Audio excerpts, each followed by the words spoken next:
marilah kita rujuk karya beliau. Sebagai seorang lepasan pengajian seni reka grafik, kaedah bekerja pakar grafika terutama dari segi gabungan teknik masih terasa. Cuma apabila dia mula melukis, dalam teks sastra klasik disebut tulis, bertulis, dan tulisan. Kita dapat merasakan luapan emosi yang memaparkan makna lambang dalam melebihi fakta yang dikumpul.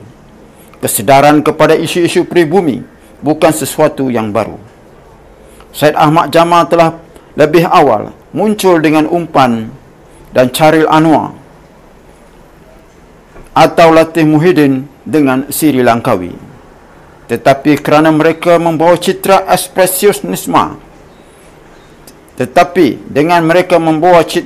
ekspresionisme, semangat pribumi itu tidak pula timbul ketika itu.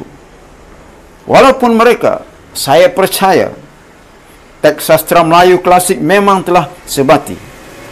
Rujukan karya oleh pelukis seangkatan beliau walau disebut di antaranya adalah Amrun Umar dengan siri Gerak Silat, Jalani Abu Hasan, siri Flora Fauna dan Budaya Benda Melayu. Yang benar-benar terasa merujuk teks sastra klasik adalah Anwar Rashid di dalam Indra Putra, kelahiran diterbangkan oleh Merak.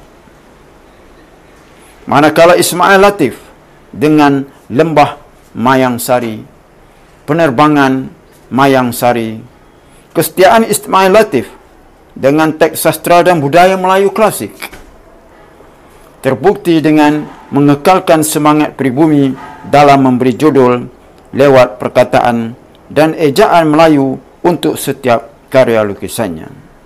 Sehingga kerap bagi mereka yang sebati dengan worldwide, Melayu akan cepat tersentuh. Era abad ke-21, pelukis angkatan tahun 90-an ke atas, bagai dimomokkan dengan isu globalisasi, terlibat dengan dunia ilmu teknologi, ilmu dagang pemasaran, termasuk pameran dan lelong.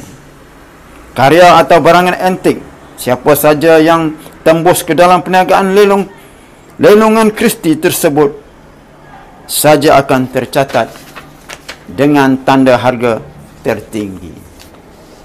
Siapakah yang menilai semua itu? Tugas pelukis adalah berkarya, tentu tidak sama dengan si penghimpun seni untuk masa depan.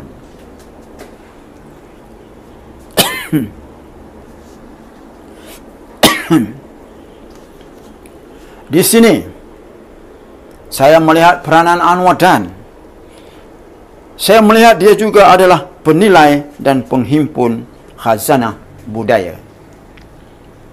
Dia mengheret kendi tembaga India, buyung sayung, acuan kuih, bahulu Terengganu, stretika Cina, jerangkap burung kedah, basikal tua, shilling zaman kerajaan Melaka, selipar manik, kerusi lipat Betawi, mesin jahit singa, tempayan taucu Cina. Semua khazanah budaya benda ini telah berusia lebih 80 tahun dan dapat dikategorikan sebagai barangan antik. Tetapi di tangan dan pelita hati kita dapat merasakan rasa kasih sayang terhutang kepada sejarah lampau. Pengertian khazanah yang membawa makna, barang-barang kepunyaan, harta benda, kumpulan himpunan sesuatu, ia tahap berguna dalam memperkayakan fikiran. Kiranya memang tepatlah konsep proses pengkarayaan Anwar dan